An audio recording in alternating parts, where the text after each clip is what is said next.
আমাকে জোর করে বিয়ে? কি ভাবছস আমাকে তুই সারা জীবনের মতো বেঁধে রাখতে পারবি? কখনোই না। আমি তোকে কখনোই ভালোবাসি না। তুই আমাকে কখনোই ভালোবাসিস নাই। আমি তোকে ঘৃণা করি। I just hate you Ayan. Nodi, please আমার কথা শোনো। আমি তোমাকে ভালোবাসি। আমি তোমাকে হারাতে চাই না। কেন আমাকে বুঝতে পারছো না? আমি তোমাকে বড্ড ভালোবাসি। আমি তোমাকে হারাতে চাই না। সব মিথ্যে কথা। আমাকে তুই ভালোবাসিস না। তুই ভালোবাসলে আমার সাথে এই জঘন্য কাজ করতে পারতি না। তুই তো আমার শরীর পেরে গেছিস। এখন আর আমাকে কি দরকার? নাকি আমাকে খুন করতে চাস? নদী, চুপ। একদম আমার নাম ধরে ডাকবি না। আমি তোকে ঘৃণা করি। Just hate you. নদী কথাগুলো বলে দৌড়ে চলে গেল কান্না করতে করতে। আয়ন ভাবনার জগৎ থেকে বের হয়ে সামনের মানুষটার দিকে তাকিয়ে আছে। আয়নের আম্মু বলে ওঠে, আমাদের মেয়েকে পছন্দ হয়েছে। এখন আপনারা আমাদের সম্পর্কে ভালোভাবে খোঁজ খবর নিতে পারেন। আলহামদুলিল্লাহ, শুনে ভালো লাগলো। আপনাদের বিষয়ে কে জানে না, সবাই জানে। আমাদের খোঁজ খবর নেওয়ার কোনো দরকার নেই। রাফি চৌধুরী এক নামে সবাই চেনে। রাফি বাবাকে আমার অনেক ভালো লাগছে। তাহলে তো অনেক ভালো। তাহলে আমরা বিয়ে 3 তারিখ ঠিক করতে পারি? অবশ্যই, কেন নয়। আয়নের আব্বু আম্মু বিয়ের 3 তারিখ ঠিক করতে লাগলো।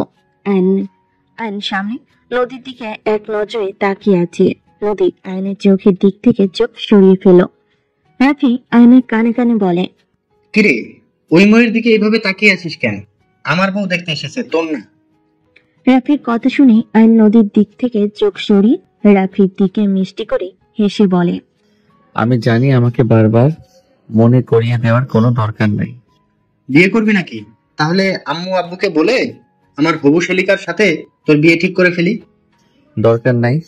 আয়ন কথাগুলো বলে সামনে থেকে এক গ্লাস পানি হাতে নিয়ে খেতে লাগলো। নদী আয়নের দিকে তাকিয়ে চোখ সরিয়ে নিল। তারিখ ঠিক করা শেষ হইলে আয়নের আব্বু আম্মু বলে, তাহলে আমরা আসছি 2 মাস পরে তাহলে ওদের বিয়ে। ঠিক আছে, আমরাও ভালোভাবে প্রস্তুতি নিতে পারবো। ওকে, ভালো থাকবেন। আল্লাহ হাফেজ। আসসালামু আলাইকুম। আয়নরা সবাই উঠে পড়লো। নদীরা সবাই আয়নদের বিদায় দিতে লাগলো। আয়ন গাড়িতে উঠে বসলো। ড্রাইভার গাড়ি ছেড়ে দিল। আয়ন নদীর দিকে তাকিয়ে আছি। নদী আয়নের দিকে তাকিয়ে থেকে সবার সাথে ভিতরে চলে গেল। আয়ন মনে মনে ভাবতে লাগলো, তোমাকে আবারও দেখতে পারবো কখনোই ভাবি নাই। এভাবে তোমার খোঁজ পাবো সত্যি অনেকদিন পর। অনেকটা ভালো লাগছে। আয়ান, কি ভাবছিস রে? কিছু না। আয়ন বাহিরের দিকে তাকিয়ে থাকতে লাগলো। 4 ঘন্টা জার্নি করে আয়ন বাসায় চলে গেল। আয়ন সোজা নিজের রুমে চলে গেল। ওয়াশরুম থেকে বের হয়ে ফ্রেশ হতে চলে গেল। ফ্রেশ হয়ে খাটে এসে ঘুমিয়ে গেল 3 দিন পর। আয়ান, এই উঠে। কি হয়েছে? তুমি আবার আমার রুমে কি করো? নিশ্চয়ই কোন দরকার আছে, বলো তাড়াতাড়ি। এমন ভাবে কথা কেন বলছো? কফি শপে যাব। তো যাও। আরে, তোর ভাবি আর তার 2 বোন আসবে। আমি তোর ভাবিকে সামলাতে পারবো, শালিকাদের পারবো না। ওনারা কি বাচ্চা নাকি যে ওনাদের সামলাতে হবে? না, বাচ্চা না। আমি তোর ভাবির সাথে একটু ভালোভাবে কথা বলতে চাই, বুঝছস তো? বড় হইছস, বুঝতে তো পারছিস। তো এখন আমি কি করতে পারি? তুই ওর 2 বোনকে অন্য টেবিলে বসে গল্প করবি, আমি আমার হবু বউয়ের সাথে। কচু, এমন করিস না ভাই, উঠেক না, 10টার আগেই যেতে হবে। সেদিন বিয়ে করে নিয়ে আসলে পারতে, আজ এত প্যারা হইতো না। ঠিক, আম্মু আব্বুকে তো দেখ ঠিকই করেছে। আচ্ছা তুমি যাও, আমি ফ্রেশ হয়ে আসছি। রাতে খুশি মনে চলে গেল। আয়ন উঠে আলমারি থেকে শার্ট প্যান্ট বের করে ওয়াশরুমে চলে গেল। ফ্রেশ হয়ে শার্ট প্যান্ট পরিবর্তন করে নিল। রেডি হয়ে বাইকের চাবি নিয়ে নিচে চলে গেল। রাফি বলে ওঠে, তুই রেডি? হ্যাঁ, তুমি নিজের বাইক নিয়ে চলো। ওকে, চল। 2জন কোথায় যাস? বাহিরে দরকার আছে। আয়ন রাফি বের হয়ে গেল বাইক নিয়ে। রাফিকে খুশি হতে দেখে আর নিজের অজান্তে ঠোঁটের কোণের হাসি ফুটে উঠল। রাফি বলে ওঠে, আয়ান, রাস্তার দিকে খেয়াল রাখিস, ওরা বড় গাছের ওইখানে দাঁড়াতে পারে। কফি শপে থাকবে না নাকি? না, আমায় নিয়ে যাবে। ও। আয়ন রাফি দুজনেই যেতে লাগলো। বড় গাছের ওইখানে যেতে ওইদিকে তাকাতে দুজন চমকে গেল। আয়ন জোরে স্পিডে বাইক চালিয়ে সোজা নদীকে টাচ করতে যাবে। বখাটি চলে আয়ন এক হাত দিয়ে কলার ধরে টেনে নিয়ে যেতে লাগলো। পাশের গাছের সাথে ধাক্কা খাওয়াই দিল। বাইক ঘুরিয়ে নদীর সামনে গিয়ে আয়ন নিজের শার্ট খুলে নদীকে পরিয়ে দিল। আয়ন বাইক থেকে নেমে রাফিকে মারতে যাবে। এই ছেলেটাকে পিছন থেকে মাথায় ঘুষি মেরে ওইখান থেকে ফেলে দিল। আয়ন এক এক করে সবগুলোকে মেরে ফেলে দিল। একজনের উপরে উঠে আয়ন মুখে ঘোষাতে লাগলো। রাফি বলতে লাগলো, আয়ান ছেড়ে দে, মরে যাবে। ওর মরা উচিত। কার গায়ে হাত তুলেছে? ওর সাহস অনেক বেশি, তাই না? আর এই হাত দিয়ে ওনার জামা টান দিয়েছস, আমি তোর হাত ভেঙে ফেলবো। আয়ন উঠে ছেলেটার হাতে সজোরে লাথি মারল। ছেলেটা চিৎকার দিয়ে উঠল। আয়ন আঙ্গুল দিয়ে চোখে মারতে যাবে, সাথে সাথে নদী আয়নের কাঁধে হাত দিয়ে বলে, ছাড়ো। আপনি সরেন, আমি ওর চোখ কানা করে দিব। ওই কার দিকে নজর দিয়েছে, ওই যেন আর কোনো মেয়ের দিকে তাকাতে না পারে। ছেলেটা আয়নের পা ধরে জড়িয়ে ধরে বলে, আমাকে ক্ষমা করে দেন, আমি আর কোনোদিন কোনো মেয়ের দিকে খারাপ নজরে তাকাবো না। ছেড়ে দে আয়ান। ছেড়ে দাও আয়ন, এমনি তার অবস্থা খারাপ করে দিয়েছো। ছাড়ো। আয়ন নদীর কথা শুনে ছেড়ে দিয়ে আবার মারতে যাবে। বাকি ছেলেগুলো ওই ছেলেটাকে টেনে নিয়ে চলে গেল। আয়ন নদীর দিকে তাকাতে নদীর হাতে ক্ষত দেখে বুকের ভিতর ঢক করে উঠল। আয়ন নদীর হাত ধরতে যাবে। রাফি রূপাকে দেখে আয়ন থেমে গেল। আয়ন বলে ওঠে, ভাইয়া, ওনাদের ফার্ম হাউসে নিয়ে যাও, আমি ওনার জন্য 3 পিস নিয়ে আসছি। দরকার নাই। নদীর কথা শুনে আয়নের রাগ উঠে গেল। আয়ন রাগী লুক নিয়ে বলে, সব সময় এত জিদ কেন করো? এই অবস্থায় যদি যাও, তোমার বাবা মা আমাদের কি ভাববে? আর মানুষের ভিতরে এভাবে কিভাবে চলবে বলতে পারবে? আপনার শার্ট নেন, ছিঁড়ে গেছে।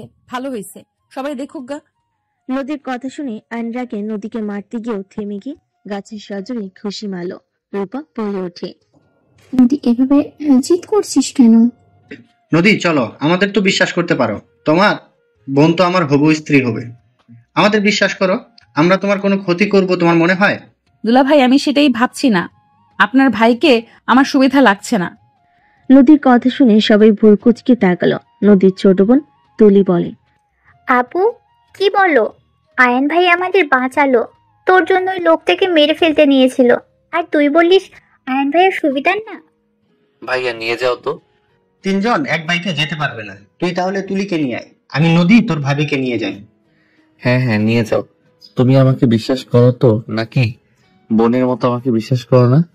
আপনাকে আমি বিশ্বাস করি, আর আপনি কিছু করলে সমস্যা নেই, আমি আপনাকে বিয়ে করে নিব। তুলি কথাটা বলে হাসতে লাগলো। আয়ন বাইকে উঠে পড়ল। নদী তাড়াতাড়ি করে আয়নের বাইকে উঠে পড়ল। সবাই ভুল কুচকে তাকালো। আয়ন বলে ওঠে, আপনি আবার উঠলেন কেন? আমার ইচ্ছে। আপনার কোনো সমস্যা আছে? আপু আমি মাঝে বসি, তুমি পিছনে বসো। চুপ কর। পেছনে বসে আমাকে জড়িয়ে ধর। তোর মুড সেকেন্ডে সেকেন্ডে চেঞ্জ হয়। চুপ করে যাও। তুলি উঠে বসলে আয়ন বাইক চালাতে লাগলো। রাফি রূপার সাথে যেতে লাগলো। দুজন গল্প করতে লাগলো। নদী পড়ে যেতে নিলে সাথে সাথে আয়নের কাঁধে হাত রাখলো। আয়ন কেঁপে উঠল।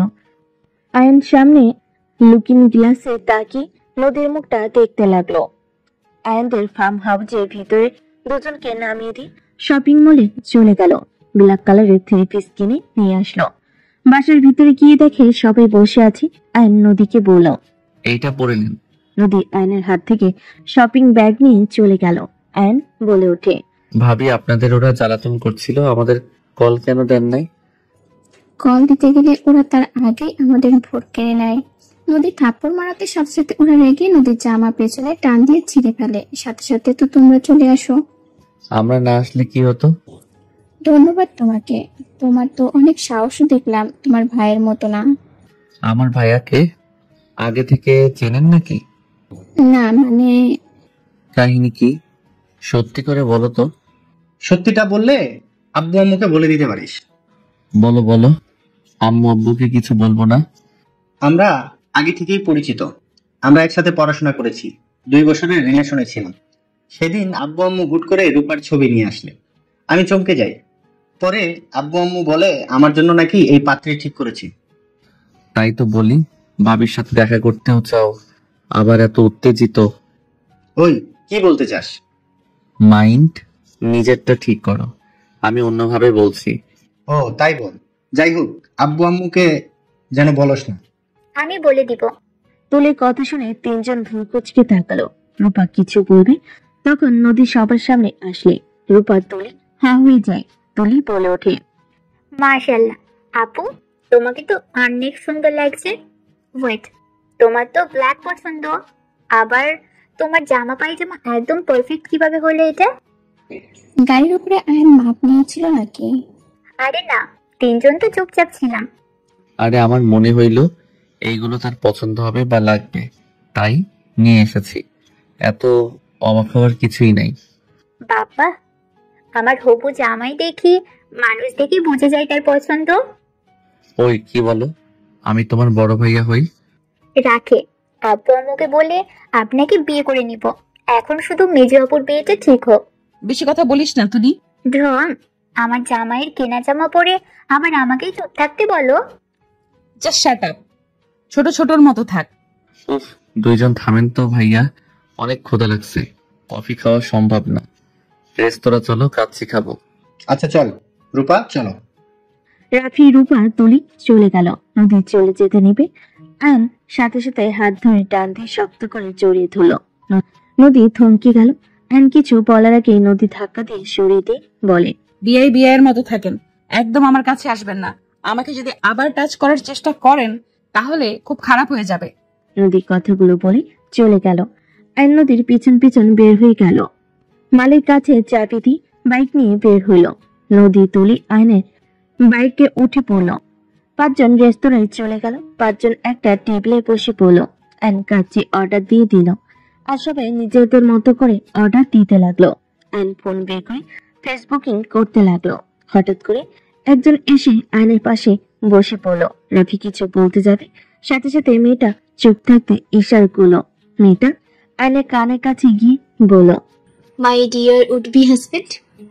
রাজদার কণ্ঠ শুনে সাথে সাথে চমকে উঠে সামনের দিকে তাকাতেই আয়ন বলে ওঠে, তুমি এখানে? আমি এখানে। আপনার শাশুড়ি নানু বাসায় গেছে, একা রান্না করার কোন মুড নেই, তাই চলে আসলাম। এখানে এসে দেখি তুমি এখানে বসে আছো। ও আচ্ছা, ভালোই করছো। কি খাবে বলো, আমি অর্ডার দিয়ে আসছি। তুমি কি অর্ডার দিয়েছো? ওখান থেকে ভাগ করে খাবো। দেখ, বলো কি খাবে। আরে সিরিয়াসলি, রাফি ভাইয়া খাওয়াচ্ছে, তাই অর্ডার করো। আয়নের কথা শুনে রাইসা রাফির দিকে তাকাতেই রাফি দাঁতে দাঁত চেপে হেসে বলে, আমি একবারও বলি নাই তোমরা গুডবি খাওয়াবে। যাক বাবা, আমি কেন খাওয়াবো? তোমার হবু বউ শালিকা তুমি খাওয়াবে। হবু বউ শালিকা মানে? ওইটা ভাবি আর ওনার দুই বোন। হাই রাইজা, কেমন আছো? জি আলহামদুলিল্লাহ ভালো। আপনি আমার নাম জানেন? এত অবাক হওয়ার কিছুই নাই, তোমার ভালো ভাই আমার থেকে একদম এগিয়ে চলে। ওসব বাদ দাও, আয়ন যাও তোমার হবু বউয়ের জন্য অর্ডার দিয়ে আসো। আয়ন উঠে চলে গেল। নদীর আগে চুপচাপ সবার কথা শুনতে লাগলো। রূপা বলে ওঠে, তা কতটুকু আমার দেবরকে পটাতে পারলে বিয়েটা কবে খেতে পারবো? আপনাদের বিয়েটা আগে খাই, তারপর না হয় আমাদেরটা খাবেন। আপনার যে দেবর কথায় কথায় আপু বলে ডাকে, অনেক কষ্টে ধুমকে এখন তুমিতে নিয়ে এসেছি। ইনশাল্লাহ আমি তার মনে জায়গা করে নিতে পারবো। আপনি তার মনে জায়গা করে নিতে পারেন নাই? কি আর নেব বোন, রাফি ভাইয়ার মতো তো আর সে না। সে নিজের মন ইচ্ছে মতো চলে, কারোর কথা সে শুনতে বাধ্য নয়। সে যদি অন্যের কথা শুনতো, এতদিনে বিয়ে করে নিতাম। বাচ্চা কাচ্চা হয়ে গেলে এমনিতেই আমার প্রতি ভালোবাসা জন্মাতো। রাইসার কথা শুনে নদীর আগে দাঁতে দাঁত চেপে ধরে থাকলো। রূপা হাসতে লাগলো আর বলতে লাগলো, বাবা, আমার যা দেখে একদম এগিয়ে গেছে, সোজা বাচ্চা কাচ্চার কাছে চলে গেল। রূপার কথা শুনে রাইসার লজ্জা পেয়ে গেল। আয়ন আসলে সবাই চুপ হয়ে গেল। আয়ন নদীর দিকে তাকাতে বুঝতে পারলো রেগে আছে। আয়ন কিছু না বলে গেম খেলতে লাগলো। খাবার চলে আসলে সবাই মিলে খেতে লাগলো। হঠাৎ করে রাইসা আয়নের চামচের খাবারটা নিজের মুখে নিয়ে নিল। আয়ন ভুল কুচকে তাকালে রাইসা মিটি মিটি হাসতে লাগলো। নদীর আগে খাবারগুলো খেতে গিয়ে বিষম খেলো। আয়ন উঠে সোজা নদীকে পানি দিল আর পিঠে হাত বুলিয়ে দিতে লাগলো। রূপা আয়নের দিকে ভুল কুচকে তাকিয়ে থাকতে লাগলো। নদীর পানি খাওয়া শেষ হলে নদী চেয়ার থেকে উঠে রাগে গালে থাপ্পড় মেরে বলে, বেয়াদব কোথাকার, একটা মেয়ের শরীরে হাত দিতে লজ্জা করে না? বেহায়া কোথাকার। আর আপু, আপনি এই ছেলের সাথে সারা জীবন থাকবেন কিভাবে? এই ছেলের তো চরিত্রের সমস্যা আছে। এখানে তো রাফি ভাইয়াও ছিল, কই সে তো এসে আমার শরীরে হাত দিল না। বেহায়া কোথাকার। নদী আসতে চিল্লাও, সবাই তাকিয়ে আছে। আইন রাগ কন্ট্রোল করতে না পেরে নদীর গালে থাপ্পড় মারতে কেউ মারল না, হাত নামিয়ে নিয়ে বলে, আমাকে রাগিয়ে কি প্রমাণ করতে চাচ্ছ আমি জানি না নাকি? তুমি যা চাইছো সেটা কোনোদিনও আমি করব না। আইন কথাগুলো বলে ওইখান থেকে চলে গেল। রূপা রাগের লজ্জায় নদীকে টান দিয়ে বসিয়ে দিয়ে বলে, হচ্ছেটা কি? এমনটা না করলে হতো না? তাকিয়ে থাকলে থাকবে, আমার কি তাতে? লুচ্চামি করবি আর বললে দোষ? কি করছি আমি? তোর হবু দেবর কোন হিসাবে আমার শরীরে হাত দিল? ফালতু একটা ছেলে। ওকে কি বলছি আমার পিঠে হাত বুলিয়ে দিতে? এইখানে তো আমার পাশে তুমি আছো, তুলি আছে, তাহলে তার কেন এমন করা লাগবে? বোঝাও আমাকে। দিয়ান, শান্ত হন। আয়ানকে যতটা চিনি, ও খারাপভাবে আপনাকে স্পর্শ করেনি। আর বুঝতে পারছি না আয়ান হঠাৎ আপনার প্রতি ভালোবাসা দেখাতে গেল কেন? ওই যে লুচ্চামি, সে কখন থেকে লুচ্চামি করার চেষ্টা করছে, আর এখন সুযোগ বুঝে কাজে লাগিয়ে দিল। নদী প্লিজ চুপ করো। আয়ান বেয়াদব, রাগী, বদমেজাজি হতে পারে। নদী ওই লুচ্চামি করবে এরকমটা হতে পারে না। তোমার কোথাও ভুল হয়েছে। বাহ দুলা ভাই বাহ। আমি যদি আপনার নিজের বোন হইতাম তাহলে আমাকে এসব বলতে পারতেন। নদী, তুমি আমাকে ভুল বুঝছো। নদী রেখে ওইখান থেকে চলে গেল। রাফি রূপার দিকে অসহায় ভাবে তাকাতেই রূপা বলে, কিছু মনে করো না, ছোট থেকে অন্যরকম। আয়ান পরিচিত তো, তাই সহ্য করতে পারি নাই, সরি। আচ্ছা, ওকে দেখো কই গেল, আর খাবার পার্সেল করে দাও। লাগবে না, সবাই মোটামুটি খেয়েছে। আমি আসছি। সরি রাইসা। সরি বলতে হবে না ভাবি। দেখেন উনি আবার কোন দিকে গেল। তুলি রূপা বের হয়ে গেল। রাফি রাইসা উঠে গেল। রাফি বিল দিয়ে বের হয়ে গেল। এদিকে নদী আয়নের সাথে ঝগড়া করছে। রূপা তুলির কাছে গেল। আয়ন নদীকে বলতে লাগলো, নদী শান্ত হও, ভাবি তুলি আসছে কিন্তু। আমি তোর ফ্যামিলির সাথে আমার ফ্যামিলির কারো সম্পর্ক করতে দিব না।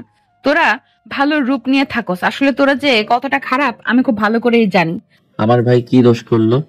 আমি খারাপ? আমার ভাই তো আর খারাপ না, তাই না? ভাবি ভাইয়া একে অপরকে ভালোবাসে, তোমার কোনো অধিকার নাই তাদের মাঝে কাটা হওয়ার।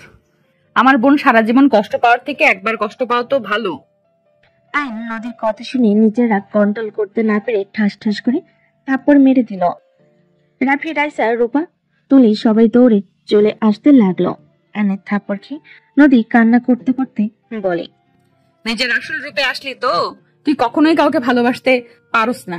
তুই ওই রাইসার দেহ পাওয়ার পর ওকে ছেড়ে দিবি। তুই কখনোই কোনো নারীর যোগ্য না। তোকে যে বিশ্বাস করবে সেই ঠকে যাবে। তুই কাউকে ভালোবাসতে জানোস না। নদী কথাগুলো বলে আয়নের কলার ধরে চিল্লায় বলতে লাগলো, জাস্ট আই হেট ইউ। আমি তোকে ঘৃণা করি।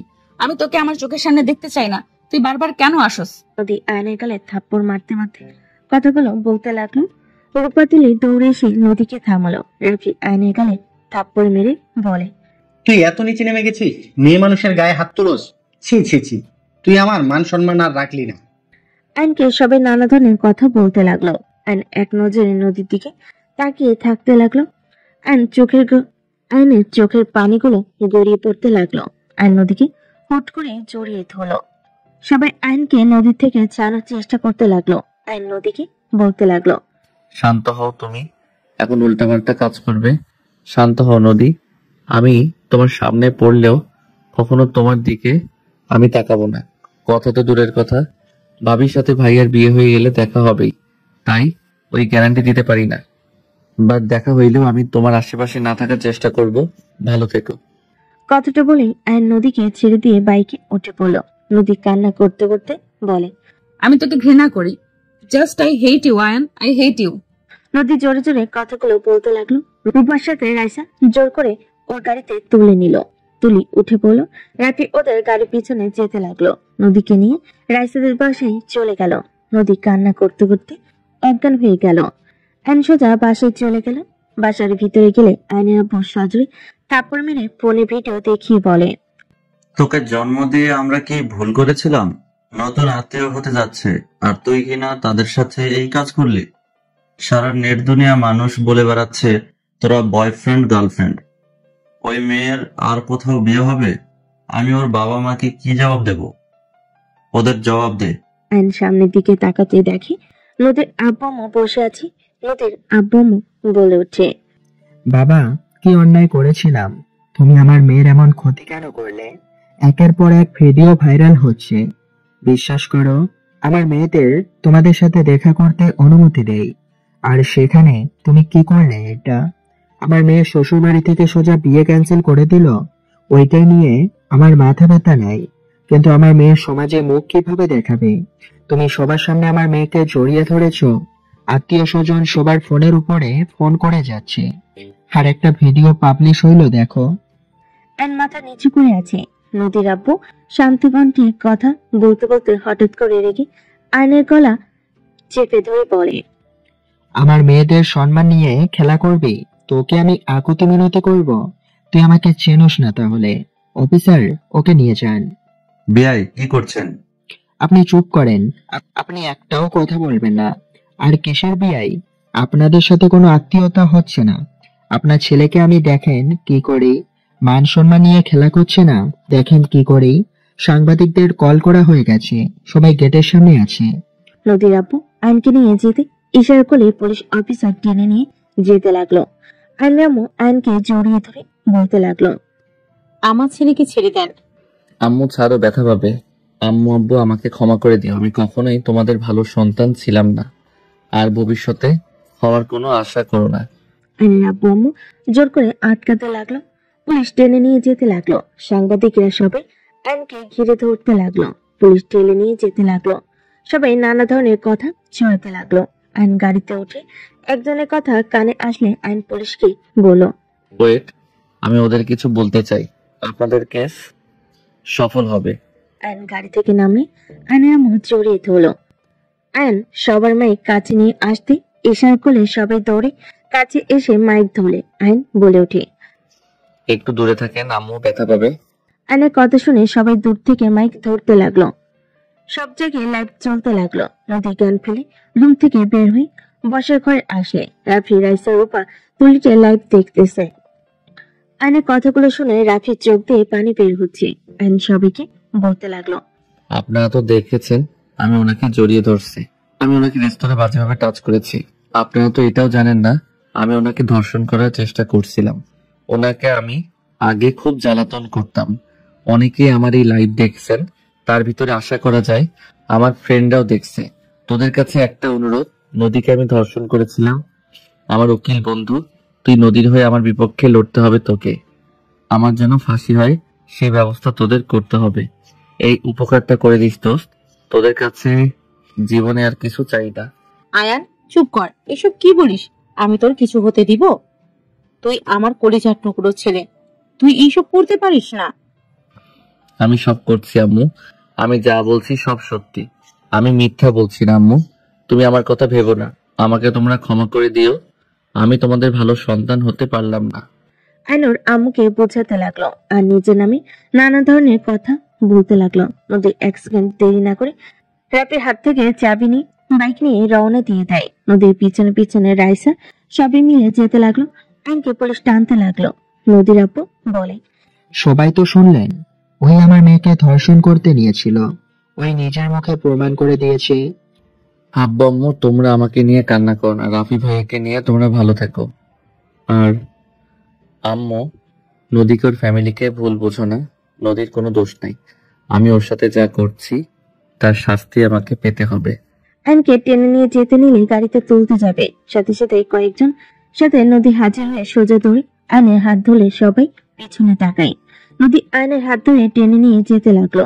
আইন নদীর দিকে না থেকে অন্যদিকে মুখ ঘুরিয়ে বলে, দোস্ত, তোরা ওকে আমার হাতে ছেড়ে দিতে বল। তুই চুপ করে থাক, ভাবিকে বলতে দে। নদীর আব্বু নদীর দিকে রাগি লোক নিয়ে তাকালো। নদীর আব্বু নদীর হাত ধরে বলে, কি করছিস? আয়নের হাত ছেড়ে দে। নদীর আব্বুর কথায় নদী যেন কান না দিয়ে সবার সামনে গিয়ে বলে, ক্যামেরা এদিকে ঘুরান। যে মানুষটার হাত ধরে আছি সেই বলেছেন আমাকে ধর্ষণ করার চেষ্টা করছে। আর সবাই নানা ধরনের কথা বলছেন। আসল কাহিনী কেউ জানেন? কে আমাকে ধর্ষণ করবে? আরে আমাকে ছোঁয়ার অধিকার ওনার 6 বছর আগেই হয়ে গেছে। উনি আমার হাজবেন্ড। 6 বছর আগে আমরা ভালোবেসে বিয়ে করেছিলাম। কিছু ভুল বোঝাতে আমি তাকে ছেড়ে আমার দেশের বাড়িতে চলে যাই। নদীর কথাগুলো শুনে সবাই অবাক হয়ে গেল। সবার পরিবেশ চুপচাপ হয়ে গেল। একজন প্রশ্ন করলো, আপনার হাজবেন্ড যদি হয় তাহলে যে ভিডিওগুলো আমরা দেখেছি সেগুলো কি ছিল? উনি তো সোজা আপনাদের থাপ্পড় মারে, আপনাকে জোর করে জড়িয়ে ধরেছিল, সেখানে তো বোঝা যাচ্ছিল উনি আপনার সাথে জোর করছে, আপনাকে ইফটিজিং করছে। আপনারা ভিডিও দেখছেন, ভিডিওর ভয়েস গুলো শুনতে পারছেন। ওপর থেকে কে কি ভিডিও বানালো একটাও ক্যাপশন দিল, এতে ওইটা সত্য হয়ে গেল নাকি? আমার রাগ হইলে আমার মাথা ঠিক থাকে না। আমি নিজের ভেতরে থাকি না। নিজের সমস্ত কন্ট্রোল হারিয়ে কি বলি আমি নিজেও পরে বলতে পারি না। আমার স্বামী জানে কিভাবে আমাকে শক্ত করা যাবে। আমি রেগে গেলে আমার স্বামী আমাকে জড়িয়ে ধরে একটা কথাই বলেছিল, নদী শান্ত হও। একজন স্বামী নিশ্চয়ই ভালো জানবে তার স্ত্রীকে কিভাবে শান্ত করতে হবে।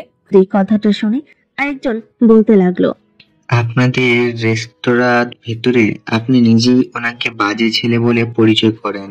আপনি রেগে ওনাকে কত কিছু বলছেন, সেখানে তো প্রমাণ হয় উনি আপনার স্বামী হতে পারে না। লোকটার কথা শুনে নদী বলে, আপনাদের আমি কি বললাম?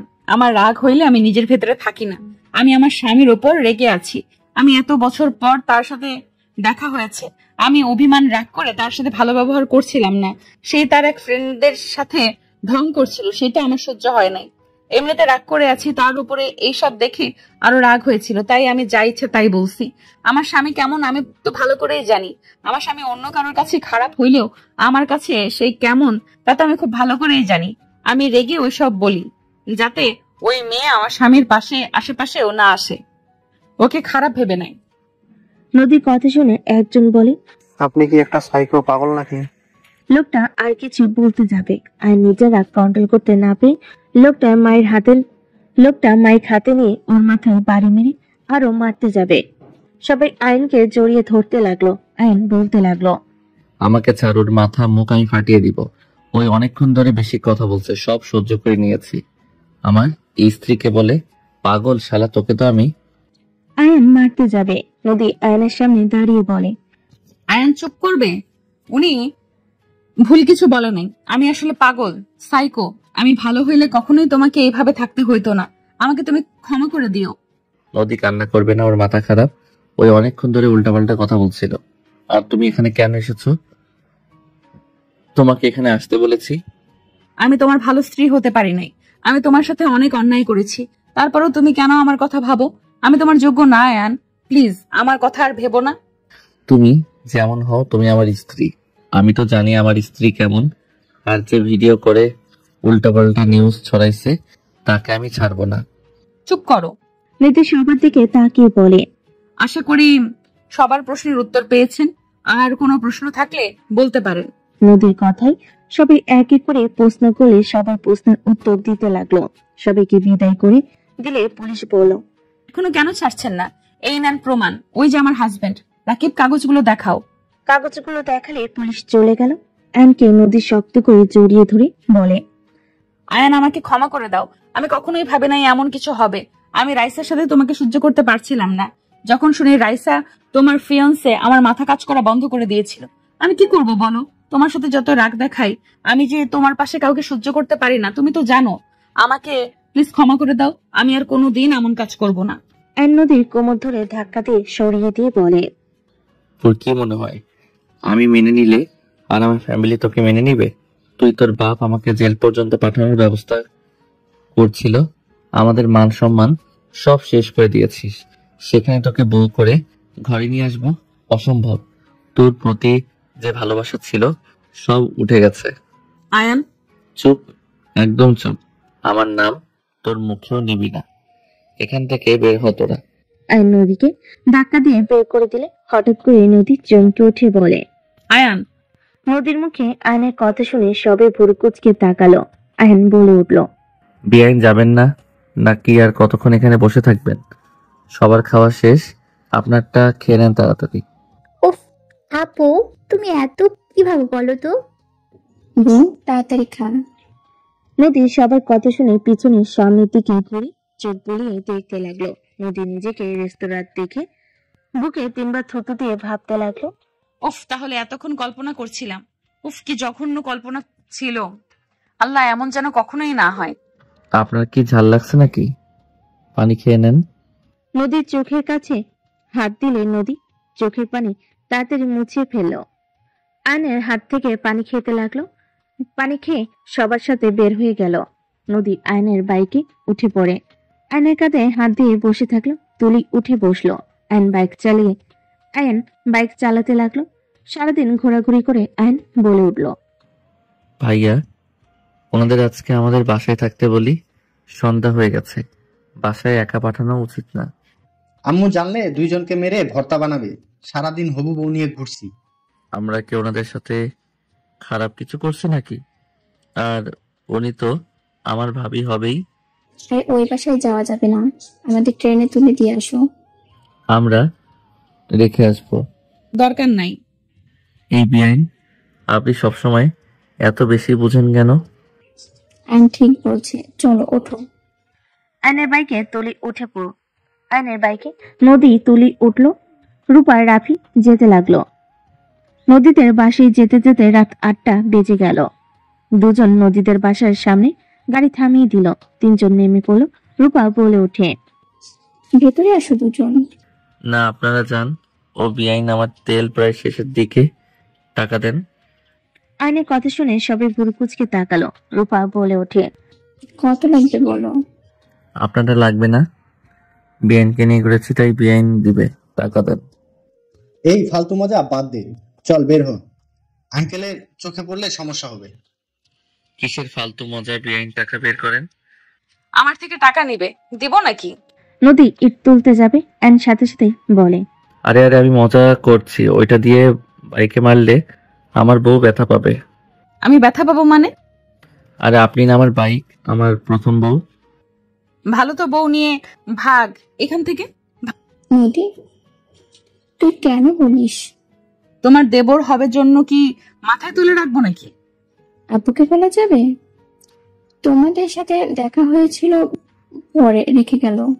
না না, আমি তোমার আব্বুর সামনে যেতে পারবো না, আমার ভয় লাগে ভাই। আয়ান, বাইক ঘোরা। মিথ্যে কেন বলবেন? আঙ্কেল জানে না আপনারা আমাদের সাথে ছিলেন? না, আব্বু জানে, আমার বান্ধবীদের সাথে দেখা করতে গেছি। আম্মু শুধু জানে। বাহ বাহ, মেয়ে তো না যেন তুলসী পাতা।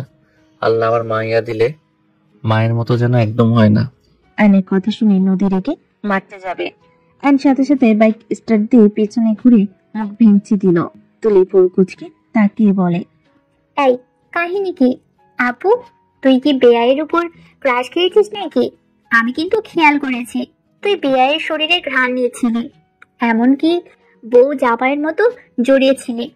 চুপ কর, কি বলিস? মাথা খারাপ নাকি? ভেতরে চল। 3জন ভিতরে চলে গেল। আয়ন রাফি বাসায় যেতে যেতে 10টা বেজে গেল। দুজন দরজার সামনে দাঁড়িয়ে কলিং বেল বাজাতেই আয়নের আম্মু দরজা খুলে দিল। দুজন ভেতরে যেতেই আয়নের আম্মু বলল, সারাদিন দুজন কই ছিলেন? আম্মু, একটু ঘোরাঘুরি করতে করতে রাত হয়ে গেছে। দুই ভাই কি শুরু করেছেন বলবেন? আপনাদের সাথে 3টা মেয়ে ছিল, কারা ছিল?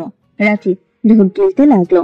আয়ন বলে ওঠে, আমার বান্ধবী আর আমরা বড় হয়েছি, সেখানে মেয়ে মানুষ বাইকের পেছনে থাকতে পারে, এখানে এভাবে বলার কি আছে? বুঝেছি, নোংরামি বের করছি। তোর বিয়েটা ডেট দিয়ে দেব, দুজনের বিয়ে একসাথে করাবো। মানে কি? আমি বিয়ে করব না। এখন মেয়ে নিয়ে ঘোরার সময়, প্রেম করার সময়। বউ নিয়ে ঝামেলা কাঁধে নিয়ে ঘোরার সময় না। আয়ন কথাটা বলে চলে যেতে নিলে আয়নের আম্মু রেগে বলে, পুরো বাদর হয়েছে, লজ্জা শরম বলে কিছু নেই। কতটা খারাপ মায়ের সাথে কিভাবে কথা বলতে হয় তাও জানে না। মায়ের সামনে এইসব কথা বলতে লজ্জা করছে না? কুত্তা একটা। রাফি ওর আম্মুকে জড়িয়ে ধরে বলে, আম্মু শান্ত হও তুমি। আম্মু শান্ত হও, তুমি তো জানোই আয়ান ওরকম, ওর কথা ধরে লাভ আছে, চলো ভেতরে যাই। রাফি ওর আম্মুকে শান্ত করে নিয়ে যেতে লাগলো। আয়ন রুমে গিয়ে ফ্রেশ হয়ে উপর হয়ে শুয়ে পড়ে ঘুমিয়ে গেল। 1 মাস পর আয়ন নদীকে টান দিয়ে এক রুমে নিয়ে গিয়ে খাটের উপর ফেলে দিয়ে বলল, ওই ছেলেটার সাথে নাচলে কেন? দুলা ভাইয়ের বন্ধু হয়, আর আমি যেহেতু বিআইন হই সেখানে এইসব হবেই। কিসের বেআইন? তুমি আমার স্ত্রী। আমার স্ত্রী হয়ে পর পুরুষের সাথে এত ঘষাঘষি করতে পারবে না। আমি বিয়ে মানি না, সেখানে তো তোমার স্ত্রী। বিয়ে মানো বা না মানো, তুমি নিজেও ভালো করে জানো আমি তোমার হাজবেন্ড। আমার সাথে বেশি বোঝো না, বেশি বুঝলে কিন্তু বাচ্চার মা বানানোর ব্যবস্থা করে দিব।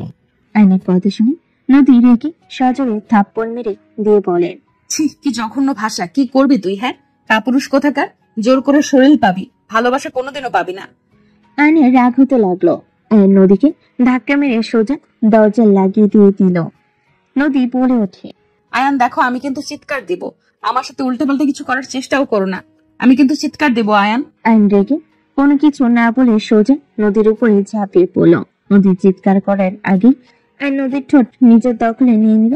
আয়ন রাগের বসে নদীর শাড়ির আঁচল খুলে বুকের উপর থেকে ফেলে দিয়ে ঠোঁটে স্পর্শ দিতে লাগলো। নদী সরিয়ে দেওয়ার চেষ্টা করতে লাগলো। আয়নের শক্তির সাথে নদী পেরে উঠলো না। আয়ন নদীকে আদর করতে লাগলো। নদীর চোখ দিয়ে পানি গড়িয়ে পড়তে লাগলো। নদীর আগে কষ্টে চুপ থেকে চোখের পানি ফেলতে লাগলো। আয়ন আগে পড়তে পড়তে ক্লান্ত হয়ে নদীর উপর শুয়ে থাকলো। আয়ন ঘড়ির দিকে তাকাতেই আয়ন নদীর উপর থেকে উঠে বলে, এটা করতে বাধ্য করলে আমি ভুলে তোমার সাথে শারীরিক সম্পর্ক করে ফেলছিলাম সেদিন আমি তোমাকে বিয়ে করি। তারপরও তুমি আমাকে যা না তাই বলছো। আমি ভুল করছিলাম, আমি তো তোমাকে ভালোবাসি, তুমি নিজেও বাসতে, সেখানে কেন এমন করো? আমি ভুল করছিলাম, কতবার ক্ষমা চাইছি। কেমন ভালোবাসো যে ক্ষমা করতে পারো না? আয়নের কথাই নদী বলে ওঠে, চলে যাস কেন? আয়, আবারও ঝাঁপিয়ে পড়। তুই আবারও প্রমাণ করলি তুই আমাকে না, আমার শরীরকে ভালোবাসিস। একদম ঠিক, তোমাকে আসলে ভালোবাসি না, আমি তোমার শরীরকেই ভালোবাসি। কি করবে? হ্যাঁ করো। ছি, এই কথা স্বীকার করতে লজ্জা লাগে না? না, একদম লাগে না। সবাই শরীরকে ভালোবাসে, কয়জন মনকে ভালোবাসে? মন দিয়ে কি হবে যদি শরীর না পাই? বাবা যদি না হতে পারি? আয়নের কথা শুনে নদী রাগে দুঃখে বলে, স্টপ আয়ান, প্লিজ স্টপ করো, প্লিজ চুপ করো। আমি আর তোমার কোনো কথাই শুনতে চাই না। তুমি একটা নোংরা মনের মানুষ। তোমাকে জীবনে ভালোবেসে বিশ্বাস করে বড় ভুল করেছিলাম। আজ সেই ভুলের মাসুল আমাকে দিতে হলো। ঠিক, আমাকে ভালোবেসে আসলে ভুল করছো। আমি নোংরা মনের মানুষ। শোনো, তোমার যেটা ভালো লাগে ওইটাই ভালো। শুধু একটা কথা মাথায় রাখবে, আমি তোমাকে ভালোবাসি, আর আমার লাইফে শুধু তুমি আছো আর তুমি থাকবে। চুপ, ওই মুখে ভালোবাসার কথা একদম বলবে না। এটা কখনোই ভালোবাসা হতে পারে না। যেটাই ভালো লাগে ওইটাই ভাবো। শুধু একটা কথা মনে রাখো, তুমি আমার না হইলে কারো হবে না। আয়ন কথাটা বলে নিজের পোশাক ঠিক করে বের হয়ে গেল। নদীর শাড়ি ঠিক করে কান্না করতে লাগলো। আয়ন রুম থেকে বের হয়ে গেল। নদী অনেকক্ষণ কান্না করে রেগে রুম থেকে বের হয়ে গেল। নদী সোজা নিচে চলে গেল। নিজেকে আয়নের কাজিনদের সাথে নাচতে লাগলো। নদীকে পাগলের মতো সবার সাথে নাচতে দেখে সবাই অবাক হয়ে গেল। তুলি নদীকে টান দিয়ে বলতে লাগলো, আপু, কি করছো? পাগল হয়ে গেছো নাকি? এভাবে ছেলেদের সাথে নাচতে লজ্জা করে না? আব্বু আম্মু দেখলে জানে মেরে ফেলবে। ছাড় আমাকে। নদী তুলিকে সরিয়ে দিয়ে ছেলেগুলোর সাথে বিচ্ছিন্ন ভাবে নাচতে লাগলো। রাত্রির উপর দুজন বসে থেকে বলতে লাগলো, তোমার বোনের আবার কি হলো? ওইভাবে নাচছে কেন? বুঝতে পারছি না, এর মাথায় কখন কি ঢোকে আল্লাহ ভালো জানে। ইচ্ছে করছে ঠাস করে থাপ্পড় মেরে আসি, নতুন বউ বলে কিছু করতেও পারছি না। রাত্রির উপর কতগুলো বলতে লাগলো। নদীর ড্রিঙ্কসের বোতল নিয়ে ড্রিঙ্কস করতে লাগলো আর শাড়ির আঁচল ফেলে দিল। সবাই অবাক হয়ে তাকালো। আয়নের আব্বু আম্মু, নদীর আব্বু আম্মু ফা হয়ে গেল। নদীর আব্বু রেগে নদীর কাছে গিয়ে চুল ধরে ঠাস ঠাস করে থাপ্পড় মেরে দিল। নদীর আব্বু রেগে বলে ওঠে, এভাবে নোংরামি করতে লজ্জা লাগে না? তোকে আমরা এই শিক্ষা দিয়েছি? নদী কান্না করতে করতে বলে, আব্বু, আমি একটা খারাপ মেয়ে, আমার কাছে এটা কম বিষয়। নদীর কথা শুনে নদীর আব্বু রেগে মারতে যাবে। নদীর আম্মু টান দিয়ে নিজের কাছে দিয়ে বলল, নদী, কি হয়েছে? এসব কি বলছিস? মাথা খারাপ হয়ে গেছে তোর? সবাই কিসব বলছে? মান সম্মান শেষ করে দিবি নাকি? নদী ওর আম্মুকে ধাক্কা দিয়ে সরিয়ে দিয়ে বলে, আমি তো মান সম্মান রাখি নাই আম্মু, আমাকে আমার মতো থাকতে দাও।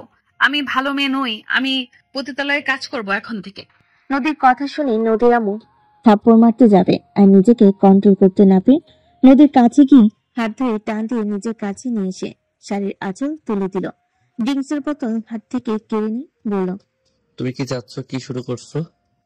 কি করতে চাইবো? তুই তো সব করছস, আমাকে কি করতে দেস? আমি তো পতিতলায় যাওয়ার জন্য রেডি আছি। নদীর কথা শুনে আইন রাগে দুঃখে সজোরে থাপ্পড় মারল। সবাই চমকে উঠল। নদী নিচে পড়ে গেল। নদী ব্যথায় কান্না করতে করতে বলে, থাপ্পড় কেন মারছিস? পারলে মেরে ফেল, আমাকে থাপ্পড় কেন দেস? ও আমি তো খারাপ মেয়ে, আমাকে তো থাপ্পড় মারা উচিত। মার, তুই তো ভালো ছেলে। নদীর কথাগুলো বলে পাগলের মতো হাসতে লাগলো। আইন রাগে দুঃখে ড্রিঙ্কসের বোতলের দিকে তাকে নদীকে টান দিয়ে তুলে বলল, এটা মার, নিজের রাগ কমা, মার আমাকে। আমি তোর মতো নাকি যে মারতে যাব? ছাড় আমাকে, আমি নাচবো। আয়ান, তুই কেন নদীকে মারছিস? বেআইন, নদীকে নিয়ে রুমে যান। আমি কোথাও যাব না, আমি নাচবো। আমার নাচতে ইচ্ছে করছে। আমার হাত ছাড়, ছাড় আমাকে। নদী আইনের হাত থেকে সরানোর চেষ্টা করতে লাগলো। আইন নদীকে জড়িয়ে ধরে বলতে লাগলো, নদী, আই এম সরি, প্লিজ এমন করো না, সবাই দেখছে, প্লিজ শান্ত হও। আমার কাছে কেন ক্ষমা চাচ্ছিস? আমি তো ব্যবহার করা মেশিন। ছাড় বলছি, আমার শরীর আমি সবাইকে দেখিয়ে বেড়াবো। ছাড় বলছি। নদী প্লিজ চুপ করো। নদীর আব্বু নদীকে টান দিয়ে সামনে নিয়ে এসে থাপ্পড় মারতে লাগলো। চিলের মুঠো ধরে মারতে গেলে নদী হাসতে লাগলো। নদী হাসতে হাসতে বলল, আব্বু, আমাকে যত ইচ্ছা মারো, আমি তোমাকে কিচ্ছু বলবো না। আব্বু, আমি অনেক খারাপ মেয়ে হয়ে গেছি। আব্বু, আমি তোমাকে অনেক ধোঁকা দিয়েছি। তুমি আমাকে যত ইচ্ছা মারো, আমার ভেতরের কষ্টগুলো কাছে এসব মার কিছুই না। আমার নিঃশ্বাস বন্ধ হয়ে গেলে আমি খুশি হব। আব্বু, তোমাকে ধোঁকা দেওয়ার শাস্তি আমি প্রতিনিয়ত পাচ্ছি। আমাকে মারো আব্বু। নদীর কথা শুনে নদীর আব্বু ছেড়ে দিল চুল। নদীর আব্বুর চোখে পানি চলে আসলো। নদীকে সোজা করে দাঁড় করিয়ে বলে, নদী, কি হয়েছে মা তোর? এমন পাগলামি কেন করছিস? তোর মনের ভেতরে কিসের এত কষ্ট? মা, বল না, তোর আব্বুকে বল কি হয়েছে, কেন এমন উল্টোপাল্টা কাজ করছিস? নদীর আব্বুকে কান্না করতে দেখে নদীর চোখের পানি মুছে দিতে দিতে বলে, আব্বু, আমি একজনকে ভালোবাসতাম, তাকে আমি তোমার থেকেও বেশি ভালোবেসেছি, বিশ্বাস করেছি, কিন্তু সেই আমাকে ভালোবাসে না আব্বু। তোমার মতো আমাকে নিঃস্বার্থভাবে কেউ ভালোবাসে না আব্বু। আমি তোমাকে ধোঁকা দিয়েছি আব্বু। যাকে এত ভালোবাসলাম সেই আমাকে না আমার। নদী কথাগুলো শেষ করে আগে অজ্ঞান হয়ে গেল। নদীর আব্বু ধরে ফেল। আইনের আব্বু বলে, বেআইন, নদী মামুনিকে কোলে নিয়ে নেন, রুমে নিয়ে চলেন। দিকে কোলে তুলে নিয়ে গেল। সবাই নানা ধরনের কথা বলতে লাগলো। আইন নদী চলে যাওয়ার দিকে তাকিয়ে থাকলো। আইনের চোখের পানিগুলো গড়িয়ে পড়তে লাগলো। আইন এক মুহূর্ত ওইখানে না থেকে বাইক নিয়ে বের হয়ে গেল। আইন চোখের পানি এক হাতে মুছতে লাগলো আর বাইক চালাতে লাগলো। 4 দিন পর। আয়ান, 4 দিন তোর কোনো খোঁজ খবর ছিল না। কই ছিলি? ফোন বন্ধ কেন? আর তোর এই অবস্থা কেন? তুই কি অ্যাক্সিডেন্ট করেছিলি নাকি? বাইক কন্ট্রোল করতে না পেরে একটা গাড়ির সাথে ধাক্কা লেগে গেছিল। 3 দিন অজ্ঞান ছিলাম, মাথায় একটু বেশি ব্যথা পেয়েছিলাম। আয়নের কথা শুনে আয়নের আম্মু বলে ওঠে, কি তুই ঠিক আছিস বাবা? আয়নের আম্মু আয়নকে জড়িয়ে ধরে সারা মুখে চুমু দিয়ে কান্না করে দিয়ে বলে, আর বাইক চালাবি না। যদি এর থেকে বড় কিছু হয়ে যেত, আমি আমার সন্তানকে কোথায় পেতাম? একদম আর বাইক ধরবি না। চাবি দে। আয়নর আম্মুকে এভাবে কান্না করতে দেখে মুচকি হাসি দিয়ে আয়নের আম্মুর চোখের পানি মুছে দিতে দিতে বলে, আম্মু, বাচ্চাদের মতো কান্না করছো কেন? আল্লাহ কার মৃত্যু কিভাবে রেখেছে কেউ জানে না। আর তোমার দোয়া আমার উপরে আছে, ইনশাল্লাহ আমার কিছু হবে না। আল্লাহ যখন চাইবে তখন আমাকে নিয়ে যাবে। আম্মু, কান্না করো না, আমি একদম ঠিক আছি। আয়নর আম্মুর কপালে চুমু দিয়ে চলে গেল। সে বইতে গেলে দেখে রূপা রাফি আয়নকে দেখে চমকে গেল। আয়নকে বলে ওঠে, আয়ান, কি হয়েছে তোর? মাথায় ব্যান্ডেজ করা, হাতে ব্যান্ডেজ করা, কি হয়েছে তোর? অ্যাক্সিডেন্ট করেছিল, 4 দিন অজ্ঞান হয়েছিল। তারপরও বাইকের চাবি ছাড়বে না। যার যা ইচ্ছে করুক, আমার কি তাতে? কথাগুলো বলে কান্না করতে লাগলো। রাফি আয়নকে জড়িয়ে ধরে বলে, ভাই, বেপরোয়া ভাবে বাইক কেন চালাস? তোর যদি এর থেকে বড় ক্ষতি হইতো তাহলে কি হইতো? আয়ন রাফিকে নিজের থেকে সরিয়ে দিয়ে বলে, কি আর হবে, আমার মৃত্যু হয়তো এর থেকে বেশি কিছু তো হবে না। আয়নের কথা শুনে রাফি রেগে মারতে গিয়ে মারল না। আয়ন রাফির গালে চুমু দিয়ে দৌড়ে চলে গেল হেসে। রাফি রেগে বলে, আম্মু, ওকে যত তাড়াতাড়ি পারো বিয়ে করিয়ে দাও। বউ আসলে তখন বউয়ের আঁচল ধরে থাকবে। এমন ফালতু কথা তখন আর বলবে না। বিয়ে না করলে কিভাবে করাবো? জোর করে করাবে। হ্যাঁ, জোর করিয়ে অন্যজনের মেয়ের জীবন নষ্ট করি। ওই যে ছেলে যা জিদ ধরে ওইটাই করে। একবার যদি বলে বউ হিসাবে মানে না, তাহলে ওই মেয়ের কি হবে বুঝতে পারছিস? ওর দিকে ঘুরেও তাকাবে না। এটাই তো ঝামেলা, খালি জিদ নিয়ে থাকে, তেরা কোথাকার। আমার কাজিন আছে, দেখতে মাশাআল্লাহ। আপনারা চাইলে আয়ানকে দেখাতে পারেন, ইনশাআল্লাহ আয়ানের পছন্দ হবে। ও দেখতে অনেক সুন্দর, ব্যবহার অনেক ভালো। কোনটা? ওই যে সোনালি না কি নাম, ওই মেয়েটা? জি, ফিরনের দিনে তো এসেছিল। হ্যাঁ, মেয়েটা মাশাআল্লাহ যেমন দেখতে তেমন সুন্দর তার ব্যবহার, কিন্তু ওই রাজি হবে না দেখতে যেতে।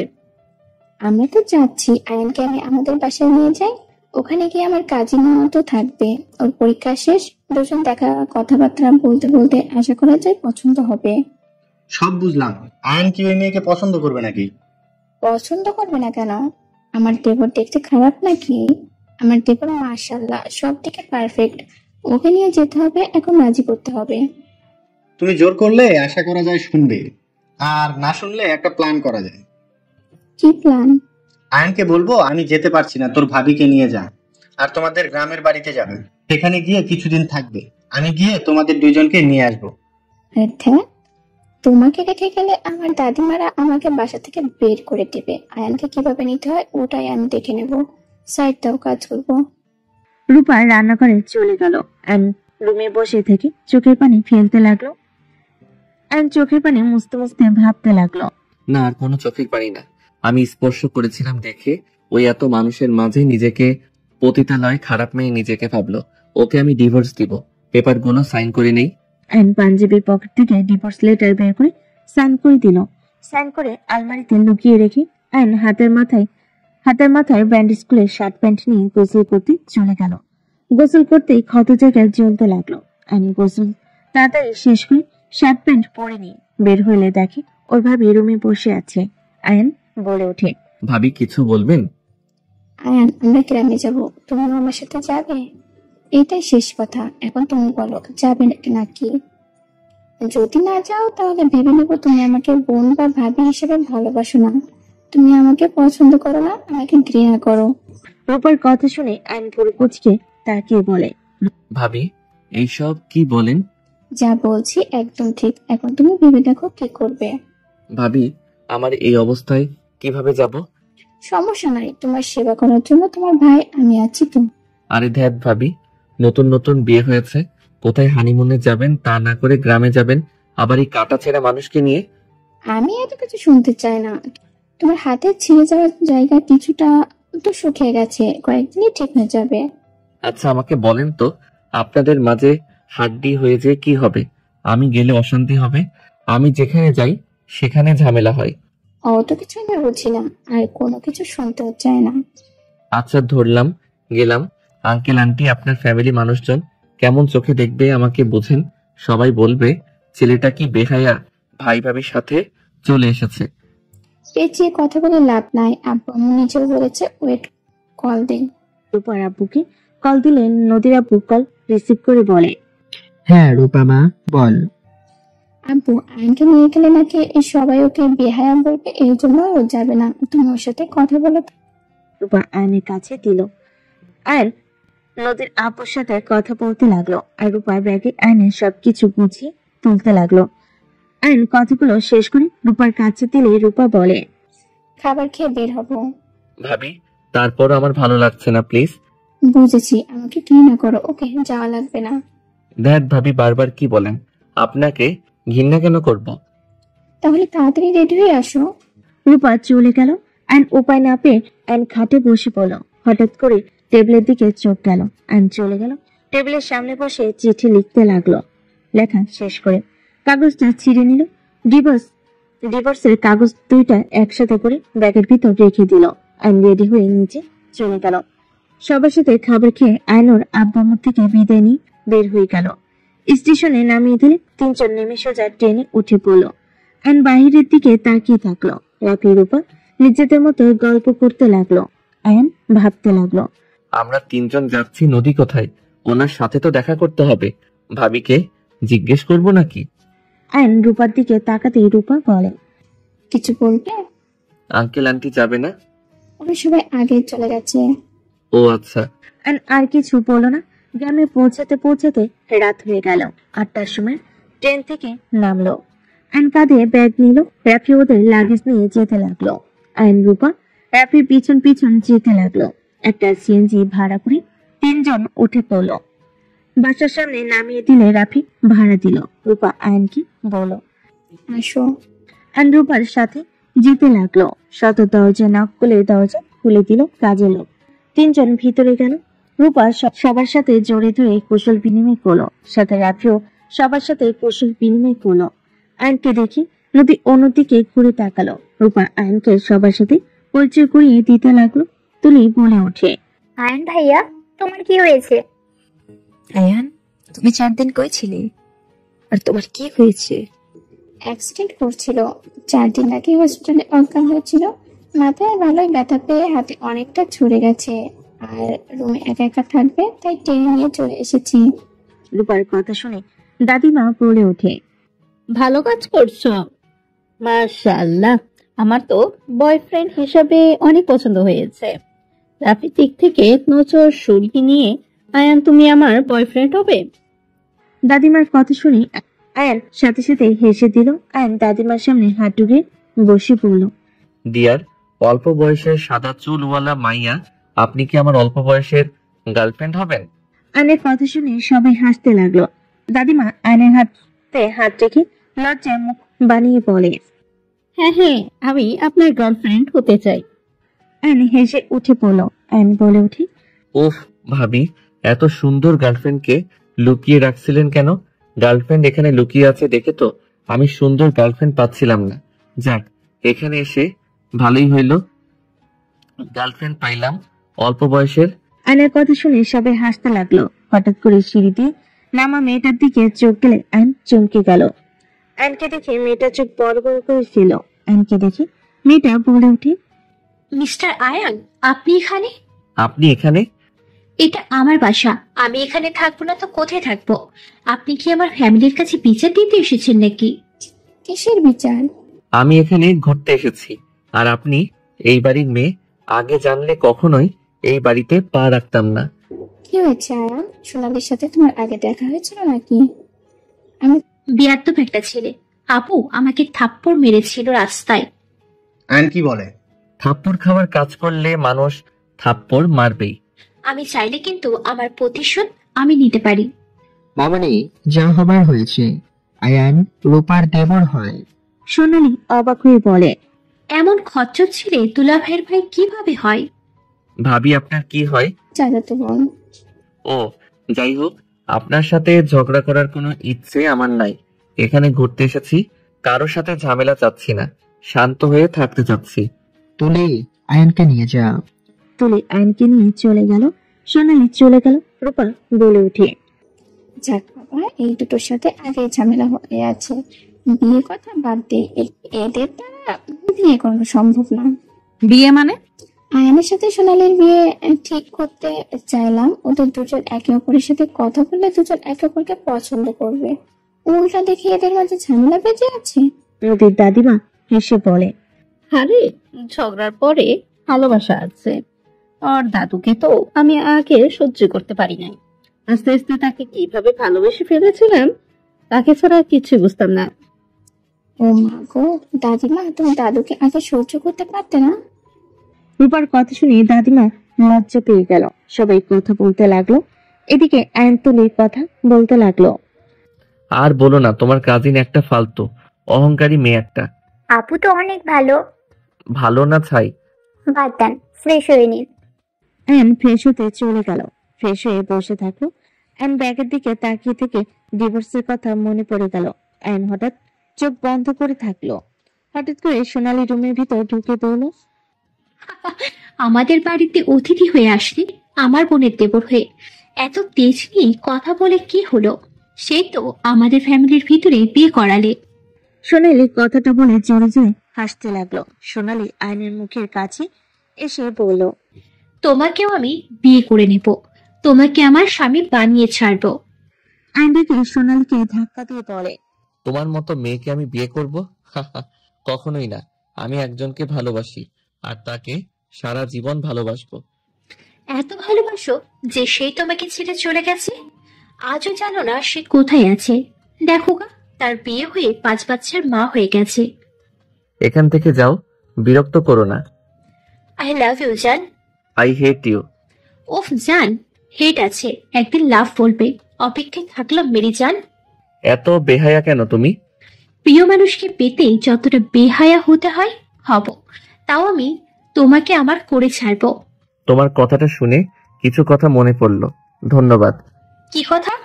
এই যে তুমি একটা জিনিস বুঝিয়ে নিলে, যাকে আমরা ভালোবাসি সেই যদি ভালো না বাসে, জোর করে সেরামি করে তাকেও পাওয়া যাবে না।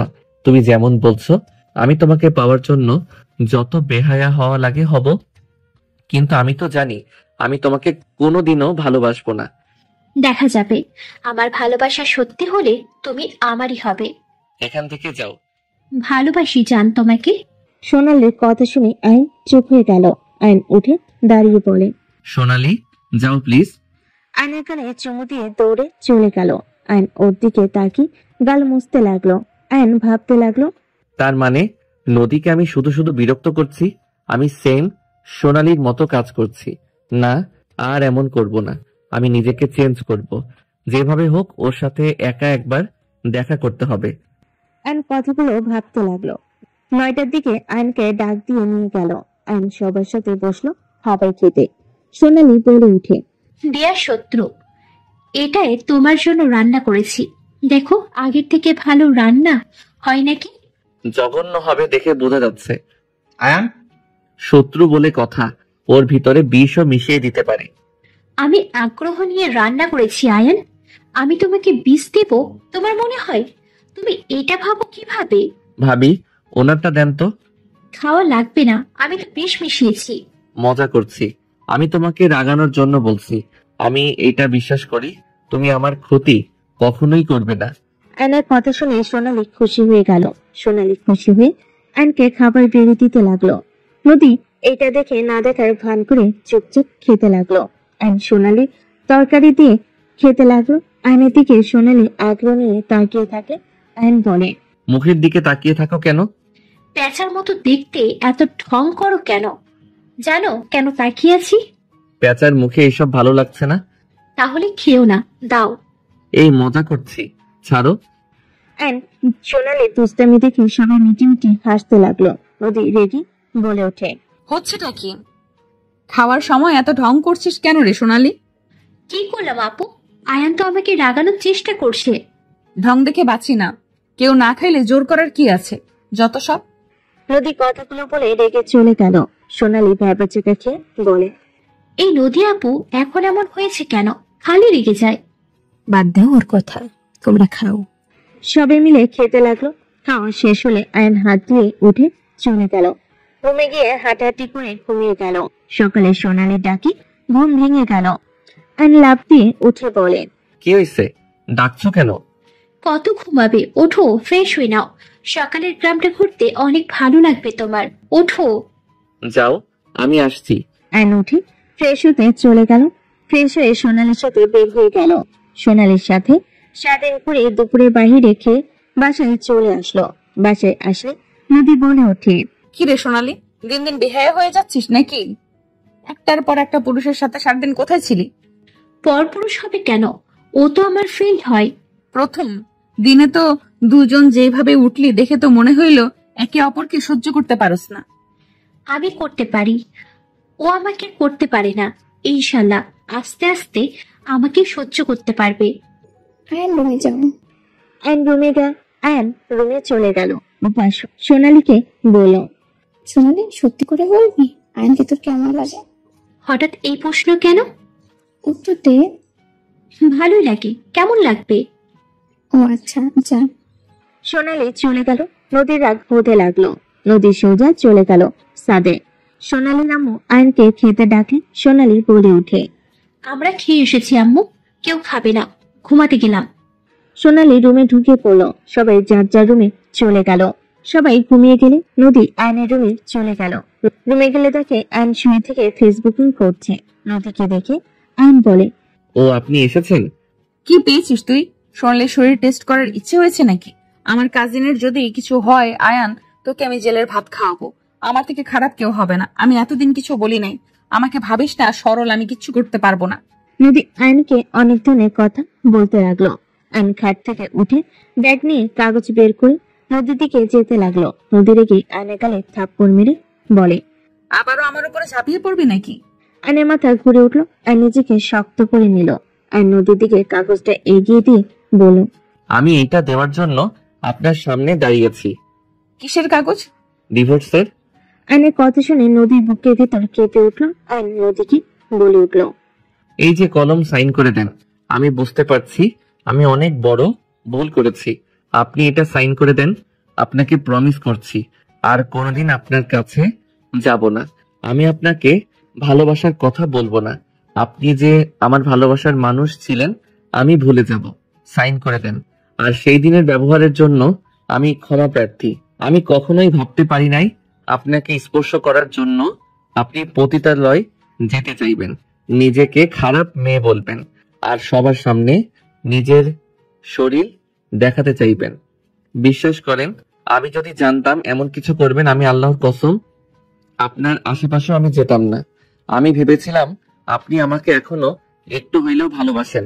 আমি ভাবতেও পারি নাই আপনি আমাকে এত ঘৃণা করেন। আয়ন কথাগুলো বলে হাত জোর করে ক্ষমা চাইতে লাগলো।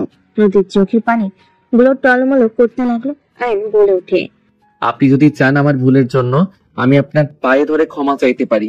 আর নদীর পায়ে ধরে ক্ষমা চাইতে যাবে। নদী কয়েক পা পিছিয়ে গেল। নদী কাগজের সাইন গুলো দেখতে লাগলো। নদী কাঁপা কাঁপা কণ্ঠে বলল, তুমি সাইন করছো? হ্যাঁ, আপনি করে দেন, তাহলে আর আমার আপনার উপরে কোনো অধিকার থাকবে না। আপনার উপরে অধিকার ছিল বলে আপনার অত কাছে গিয়েছিলাম। সাইন করে দেন, কোনোদিন আর যাব না। আপনি আমার বেআইন হন, এটা আমার মাথায় রেখে দিব। অতীতের জন্য আমাকে ক্ষমা করে দিয়েন। আমার ভালোবাসাটা মিথ্যা ছিল, আমি আপনাকে ভালোবাসতে পারি নাই, তাই আমার প্রতি আপনার এত ঘৃণা। ধন্যবাদ। নদী আয়নের হাত থেকে কলম নিয়ে সাইন করতে গিয়ে হাত থেমে গেল। আয়নের দিকে তাকে সাইনগুলো করিয়ে দিল। নদী সাইনগুলো করে আয়নের কাছ দিয়ে দৌড়ে চলে গেল। আয়ন ঠাস করে খাটের উপর বসে পড়ল। আয়নের চোখগুলো ঝাপসা হয়ে যেতে লাগলো। বুকের ভিতর জ্বর উঠতে লাগলো। নদী রুমে গিয়ে ওয়াশরুমে গিয়ে শাওয়ার ছেড়ে অঝরে কান্না করতে লাগলো। নদী মনে মনে ভাবতে লাগলো, ওই তো আমার স্বামী ছিল। আমি রাগের বশে এসব কি করছি? আমি কেন এমন করছি? আমার উপরে তো সম্পূর্ণ অধিকার ছিল। এই আল্লাহ, আমি এটা কি করলাম? রাগের বশে আমি আয়ানকে হারিয়ে ফেললাম। আমি তো আয়ানকে ভালোবাসতাম। আয়ান ছেলে মানুষ হয়ে ভুল করতেই পারে, কিন্তু আমি এটা কি করলাম? আমার সাথে জোর করে শারীরিক সম্পর্ক করার পর তো ওই আমাকে বিয়ে করেছিল। তারপর আমি ওকে মেনে নিতে পারলাম না। আমি কেমন ভালোবাসলাম? নদীর আগে কপাল দেওয়ালের সাথে বাড়ি মারতে লাগলো। কানে ভেঙে পড়লো।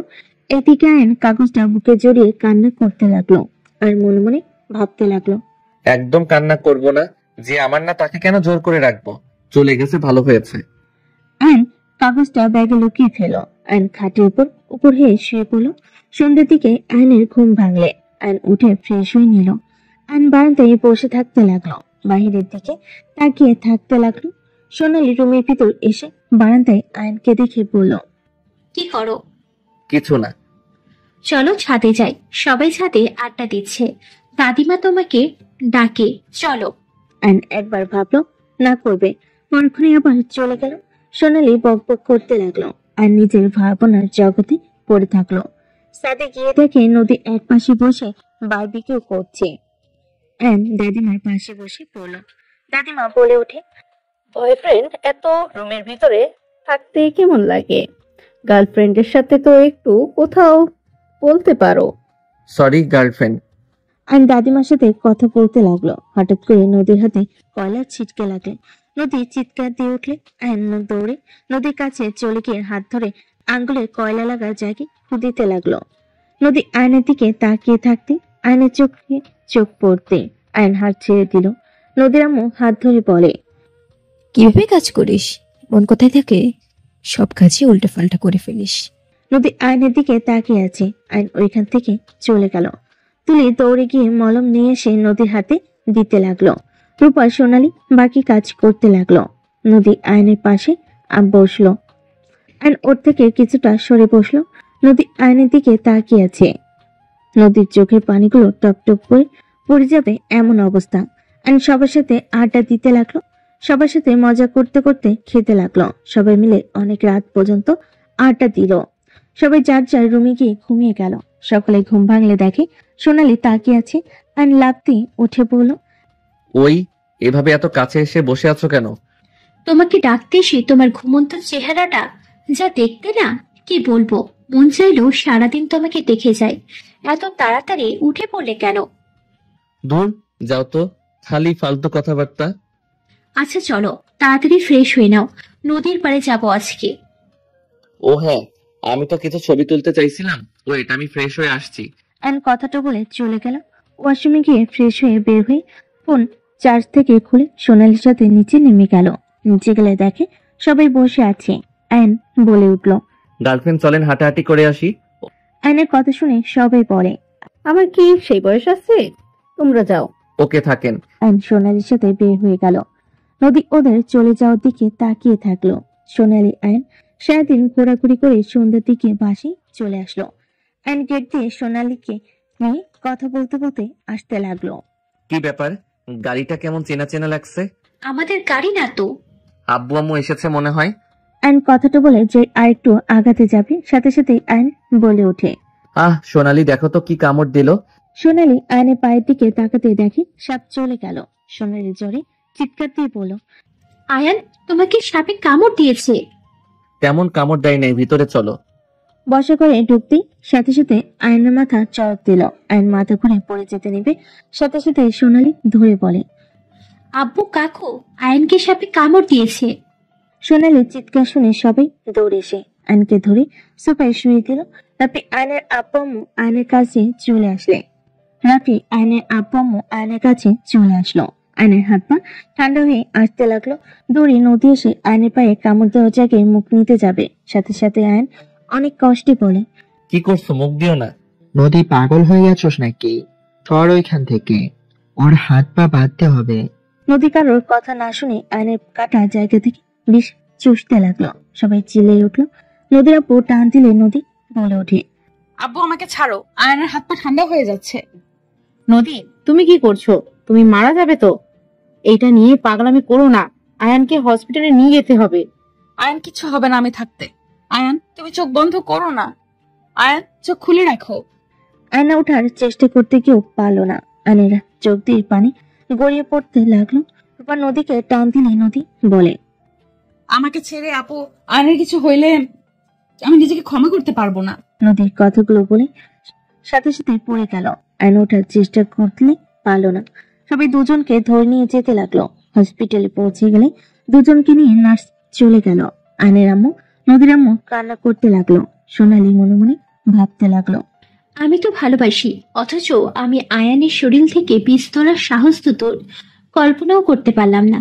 আর সেখানে নদী আপু জানে সে মারা যেতে পারে, তারপরেও নদী আপু কিভাবে আয়ানের শরীর থেকে বিষ বের করতে পারে? সোনালি কথাগুলো ভাবছিল। আয়নকে চিকিৎসা করতে লাগলো। এদিকে নদীকেও চিকিৎসা করতে লাগলো। আয়ন বিপদমুক্ত হয়ে গেল। আয়নের জ্ঞান ফিরতে আয়নের আপু আম্মু সবাই দেখা করতে আসলো। আয়ন বলে ওঠে, নদী কোথায়? নদী ঠিক আছে তো? নদী ঠিক আছে, তুই শান্ত হ। আম্মু, আমি নদীর কাছে যাব। নদী কোথায়? আয়ন উঠতে যাবে, সুই খুলে ফেলো। আয়ন সবাইকে সরিয়ে দিয়ে রুম থেকে বের হলো। নদীকে খুঁজতে লাগলো। তুলি বলে উঠলো, আপু এই কেবিনে আছে। আয়না মাথা চড়ক দিতে লাগলো। আর নিজেকে শান্ত করে কেবিনের ভিতর চলে গেল। নদীকে দেখে আয়ন দৌড়ে গিয়ে নদীকে জড়িয়ে ধরলো। নদী থমকে গেল।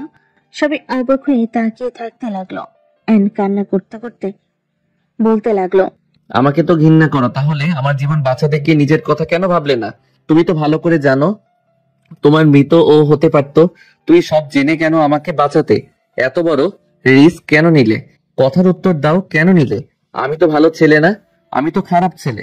আমার মতো জঘন্য ছেলেকে কেন বাঁচালে তুমি? আয়ন কথাগুলো বলে কান্না করতে লাগলো। নদীর চোখ দিয়ে পানি পড়তে লাগলো। নদী আয়নের কাল দুইটা ধরে বলতে লাগলো, খারাপ তো আমি তোমাকে এত কষ্ট দিলাম, তারপরও তুমি আমাকে ভালোবেসে গেলে।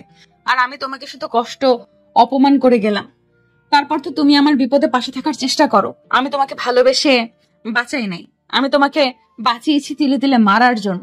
নদীর কথা শুনে আয়ন শক্ত করে জড়িয়ে ধরে বলে, তুমি আমাকে যা ইচ্ছে শাস্তি দাও, আমি সব মাথা পেতে নিব।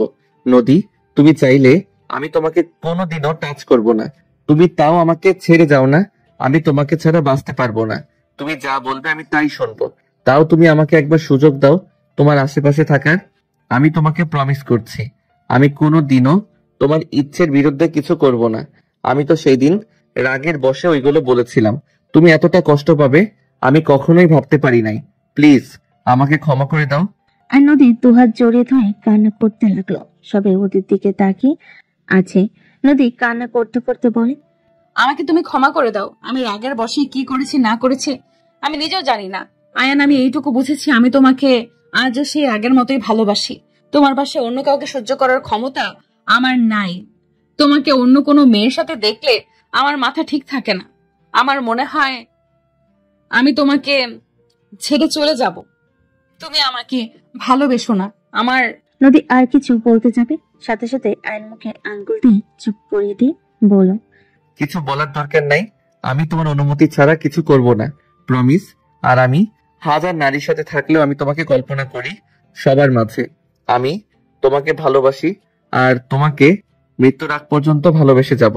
আয়নের কথা শুনে নদী আয়নকে মারতে লাগলো আর বলতে লাগলো, চুপ কর, তুই মোটেও আমাকে ভালোবাসোস না। তুই সোনালির সাথে সকালে ঘুরতে যাস, সারাদিন ওর সাথে থাকোস, তুই ওর সাথে সব সময় রুমের ভেতরে থাকোস। তুই একটা লুচ্চা কুত্তা বিড়াল তুই। আর নদীকে থামানোর চেষ্টা করতে লাগলো। আয়ন বলতে লাগলো, আল্লাহর কসম, সোনালির সাথে আমার কোনো সম্পর্ক নাই। আমি নিউ প্রজেক্টের জন্য ছবি তুলতে যাই। মিথ্যা বলবি না। তুই কিসের প্রজেক্টের কাজ করস? তুই তো ফটকা মার্কা ছেলে। লাগছে, ওয়েট, আমি সোনালিকে ডাক দেই। আয়ন পিছনে ঘুরে তাকাতেই নদী তাকাতেই দুজন চমকে গেল। নদী তাড়াতাড়ি করে নিজেকে ঠিক করে নিল। আয়ন কিছু বলার আগেই আয়নের আপু বলে ওঠে, এইসব কি আয়ন?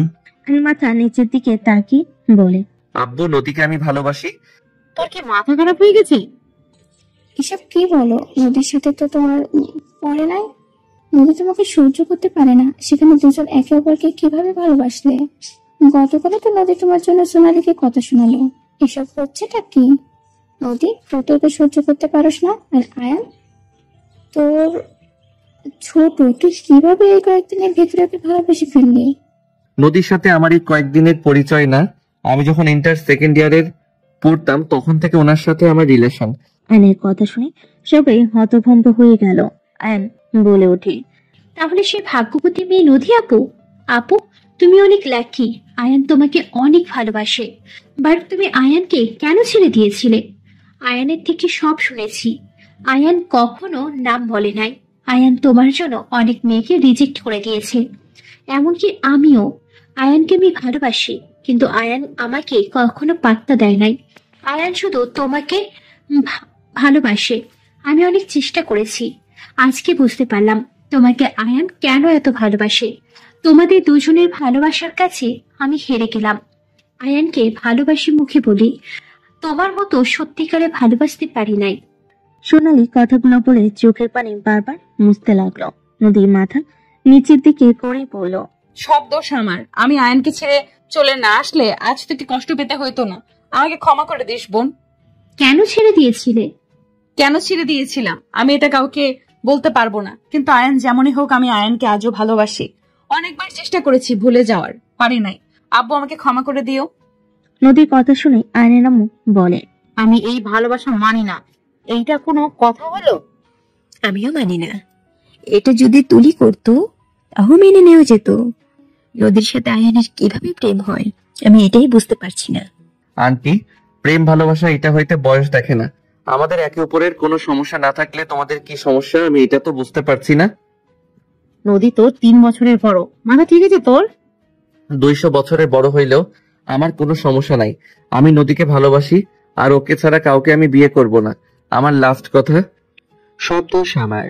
আমি মেয়েকে মাথায় তুলে ফেলেছিলাম। মাথা থেকে কিভাবে নামাতে হয় সেটাও আমার জানা আছে। এই চল আমার সাথে। নদীর আপু নদীর হাত ধরে টেনে নিয়ে যেতে লাগলো। আয়ন হাত ধরে পেল। নদীর আপু বলে, আয়ান হাত ছাড়ো। সম্ভব না, নদী আমার স্ত্রী। আমি আমার স্ত্রীকে আমার সাথে করে নিয়ে যাব। কিসের স্ত্রী রে? কখন বিয়ে হলো? হ্যাঁ, বিয়ে করব, হবু স্ত্রী তো হয় এখন। দেখেন আঙ্কেল, আন্টি, আব্বু, আম্মু, আমি নদীকে ভালোবাসি। এক কথা বারবার বলবো না। আমি নদীকে না কারো হতে দিব, আর না দূরে সরে যেতে দিব।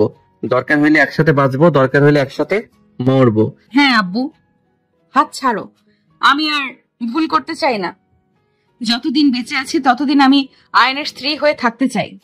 তোমাদের আমাদের মেনে নিতে কষ্ট হইলে আমরা আমাদের মতো চলে যাব। নদীর কথা শুনে টেনে নিয়ে যেতে লাগলো। আয়নের আব্বু আম্মু আয়নকে টেনে নিয়ে যেতে লাগলো। আয়ন বলতে লাগলো, কি করছো তোমরা? আমাকে ছাড়ো, আমি নদীর কাছে যাব। কখনোই না, চল বলছি। আয়নকে টেনে নিয়ে চলে গেল। রাফি বিল দিয়ে চলে গেল। আয়নকে জোর করে গাড়িতে তুলে নিয়ে যেতে লাগলো। আয়ন বারবার বলতে লাগলো, আমি নদীকে ছেড়ে কোথাও যাব না, আমাকে ছেড়ে দাও তোমরা। চুপ, একদম। ওই মেয়েটা এক্সট্রা ফালতু মেয়ে। মান সম্মান তো খেয়েছে, আবার তোর মাথা নষ্ট করেছে ফালতু মেয়ে কোথাকার। আম্মু প্লিজ, ওর নামে বাজে কথা বলবে না। আমি ভালো করে জানি ওই কেমন। আমার জন্য সবার সামনে পাগলামি করছে, আমি ওকে কষ্ট দিয়েছিলাম।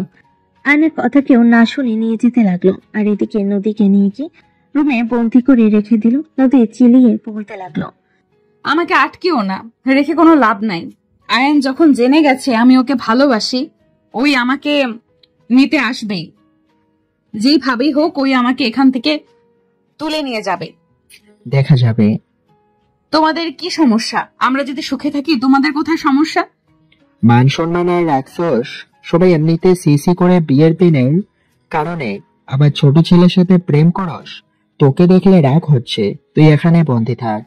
নদীর আপু দরজায় তালা লাগিয়ে দিল। নদী জোরে জোরে দরজায় থাপড়াতে লাগলো আর খুলে দিতে বলতে লাগলো। এদিকে আয়ন পাগলামি করে আয়নের আম্মু আয়নের হাত মাথায় দিয়ে বলল, আল্লাহ কসম, তুই যদি আর পাগলামি করস, নদীর সাথে কোনো সম্পর্ক রাখোস, তাহলে আমার মরা মুখ দেখবি। আমাদের লাশের উপর দিয়ে তোকে নদীর কাছে যেতে হবে।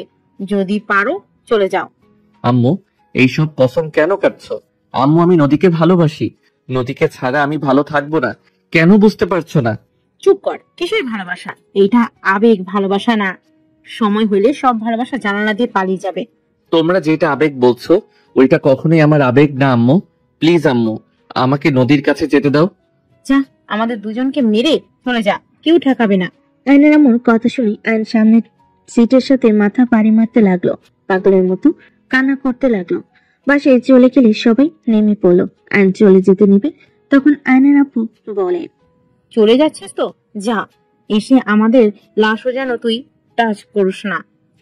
আয়নর আমার কথা শুনে গেটে সাজুরে খুশি মেরে পাগলের মতো কান্না করতে করতে বলে, তোমরা কেমন বাবা মা? সন্তানের ভালো চাইতে গিয়ে তার সুখ কেড়ে নিতে চাচ্ছ।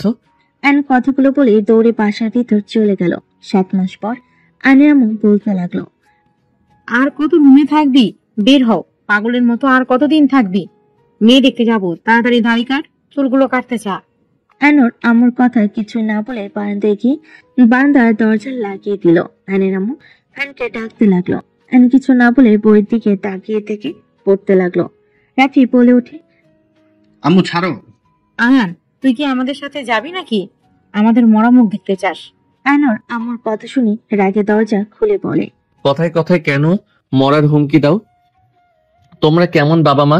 কথায় কথায় হুমকি দাও। চলো, কাকে বিয়ে করা লাগবে করব, চলো। আয়ন কথাটা বলে বইটা ছুঁড়ে মারল। শার্ট টান দিয়ে সব বোতাম খুলে ফেলে দিল। আলমারি থেকে শার্ট বের করে পরে নিল আর নিচে চলে গেল। আয়নের সাথে রাফিওর আম্মু নিচে চলে গেল। রূপা বলে ওঠে, এভাবে যাবে নাকি? হ্যাঁ, এভাবে যাব। আপনাদের কোনো সমস্যা? না, আমাদের সমস্যা হবে। মেয়ে তোমাকে পছন্দ না করলে আমরা কি করব? বৌমা চলো। আয়ন সবার সাথে গাড়িতে উঠে পড়লো। সামনে থেকে নিয়ে পড়তে লাগলো। রূপা বলে ওঠে, খুবই তোমার ভেতরে খুব ভালো। আয়ন প্যান্ট থেকে হেডফোন নিয়ে বের করে কানে দিয়ে জোরে গান দিয়ে শুনতে লাগলো। রাফি, আয়নের আম্মু, রূপা হাসাহাসি করতে লাগলো। 2 ঘন্টা পর গাড়ি থামলে সবাই নেমে পড়লো। রূপা বলে ওঠে, আয়ন নাম। আয়নের শরীরে হাত দিতেই আয়ন সামনের দিকে তাকিয়ে বলে, আমাকে এখানে কে নিয়ে আসলো? আম্মু, ভাইয়া, এসব কি? নেমে কথা বল। এখান থেকে পাত্রীর বাড়িতে যাব। তোমরা যাও, আমি যেতে পারবো না। নামতে বলছি নাম। রাফি আয়নকে জোর করে নামিয়ে নিয়ে যেতে লাগলো। আয়নের বুকের স্পন্দন ধুক ধুক করতে লাগলো। বাসার ভিতরে ঢুকতে আয়নের চোখে এক ফোঁটা পানি পড়তে লাগলো। পড়তেই আয়ন চোখ মুছে ফেল। আয়নকে রাফি সোফায় বসিয়ে দিল। আয়ন নিচের দিকে তাকিয়ে থাকতে লাগলো। কানে হেডফোন দিয়ে আয়নের হাত পা কাঁপতে লাগলো। কিছুক্ষণ পর হঠাৎ করে আয়নের কাপা হাতের পর হাত পড়তে আয়ন থমকে গেল। আয়ন নিচের দিকে তাকিয়ে থাকতে লাগলো। আয়নের মুখে হাত দিতে আয়ন হাত সরিয়ে দিল। হাতটা বারবার আয়নের মুখে হাত দিতে লাগলো। আয়ন সরিয়ে দিতে গেলে নদী রেগে বলে, বারবার হাত ছড়িয়ে দিস কেন রে বাল? আমার দিকে তাকাতে তোর কি সমস্যা রে? মেজাজটা খারাপ করে দিবি না তো? নদীর কথা শুনে সবাই ইমোশনাল থেকে বের হয়ে ভোরু কুচকে তাকালো। আয়নার আম্মুর দিকে তাকালে আয়নের আম্মু ইশারা করলে আয়ন নদীর দিকে তাকিয়ে চমকে গেল। আয়ন নদীর দিকে তাকিয়ে কান্না করে দিয়ে বলে, আম্মু, আমাদের কসম আমরা তুলে নিয়েছি, আমাদের ভুল আমরা বুঝতে পেরেছি, তোদের ভালোবাসার কাছে আমরা হেরে গেছি। আয়নর আমার কথা শুনে নদীকে শক্ত করে জড়িয়ে ধরে শানমুখে চুমু দিতে দিতে বলতে লাগলো, তুমি নিজের কি অবস্থা করছো? একদম শুকিয়ে গেছো। ঠিক মতো খাও না নাকি? দূর সর, আলগা পেরে দেখাতে আসিস না। তোর বাচ্চার জন্য কিন্তু খাইতে পারি না, ঘুমাইতেও পারি না, বমি করতে করতে জীবন যাচ্ছে। উনি এসেছে ভালোবাসা দেখাতে। নদীর কথা শুনে আয়ন অবাক হয়ে পড়ল। মানে মানে মানে কি? যা চাইছিলে সেটাই হয়েছে। নদীর কথা শুনে আয়ন খুশিতে নদীকে শক্ত করে জড়িয়ে ধরলে নদী আয়নকে জড়িয়ে ধরলো। আয়ন কান্না করতে নিলে নদী বলে, উফ ছাড়ো তো, দাড়ি চুলের বোন মানুষ লাগছে, ছাড়ো, চুলকাচ্ছে। নদীর কথা শুনে সবাই মিটিমিটি হাসতে লাগলো। আয়ন নদীর নাক টিপে দিয়ে বলে, চিকনা কোথাকার, অন্য কাউকে নিন্দা করতে লজ্জা লাগে না? কি আমি চিকনা? বিয়েটা হোক, কানের নিচে ঠাটিয়ে লাগিয়ে দেব একটা। আমি তো তোমাকে রাগাবই না, মারবে কিভাবে? আমি খুব ভদ্র ছেলে। বাদর ছেলে আপনি। মন চাচ্ছে দাড়ি ধরে ঘোড়ার বিয়ে করতে আসলেন। মানুষ এমন বিচ্ছিরি হয়ে আসে, সব জায়গায় খালি ঝামেলা করবেই। ও ওয়েট, অন্য মায়াকে বিয়ে করতে এসেছস তাই না? লাঠি কোথায়? নদী লাঠি খুঁজতে চারিদিকে তাকালে আয়নের আম্মু এগিয়ে দিলে আয়ন লাফ দিয়ে সোফা থেকে নেমে বলে, তুমি আম্মু নাকি শত্রু? এই মেয়ের হাতের জীবনেও কন্ট্রোল নাই। ওরা ধুরা মাইর দেয়, দয়া মায় ওর ভিতরে কিছুই নাই। আয়নের কথা শুনে সবাই হেসে দিল। কাজী হাসলে নদী শান্ত হয়ে যায়। আয়নের আব্বু নদীর আব্বু কাজীকে দিয়ে ওদের বিয়ে পড়ানো শুরু করে দেয়। বিয়ে পড়ানো শেষ হলে কাজী সাহেব চলে যায়। আয়নর আব্বু আম্মুকে জড়িয়ে ধরে বলে, থ্যাংক ইউ আম্মু। হয়েছে ছাড়, এখন থেকে বউ বাচ্চার দায়িত্ব নেওয়ার প্রস্তুতি নে। অফিসে না গেলে মেরে তক্তা করে দিব। আর ফাঁকিবাজি করব না, অফিসে যাব নিয়মিত। ফাঁকিবাজি করলে আমি কি করে বসে থাকবো নাকি? হ্যাঁ। দুজন একে অপরকে ভেঙচি দিতে লাগলো। সবাই খুশিতে চোখের পানি চলে আসলো। আর নদী দুস্তামি করতে লাগলো। নদীর আব্বু বলতে লাগলো, এভাবে সারা জীবন সুখে থাক। আমরা বলছিলাম সিনিয়র জুনিয়র কোনো ব্যাপার না, একে অপরের প্রতি ভালোবাসা থাকাটাই দরকার। হ্যাঁ, আমরা সব সময় ভেবে এসেছি আমাদের মাইন্ড ঠিক করা উচিত। আর নদীকে কোলে তুলে নিয়ে বলে, আম্মু বউকে নিয়ে বাসায় যাই চলো। যাক বাবা, কি স্বার্থপর, বিয়ে হয়ে গেছে, বউকে নিয়ে ভাগছে। বাসর ঘরে টাকা দিয়ে যান। দূর, শালিকা কিসের বাসর ঘর? তোমার বোন যে মারগুলো আমাকে দিয়েছে, আমি কয়েকদিন থাপ্পড় মেরে প্রতিশোধ দিব, তারপর টাকা দিব তোমাকে। কে কাকে থাপ্পড় মেরে প্রতিশোধ নেবে আমি কানে শুনি নাই, আবার রিপিট করো তো। তোতলাতে তোতলাতে বলে, মানে তোমার বোন আমাকে মারছে, তো মারা শেষ হইলে তোমাকে একেবারে টাকা দিয়ে দিবনি। আয়নের কথা শুনে সবাই ঠিক করে হেসে দিল।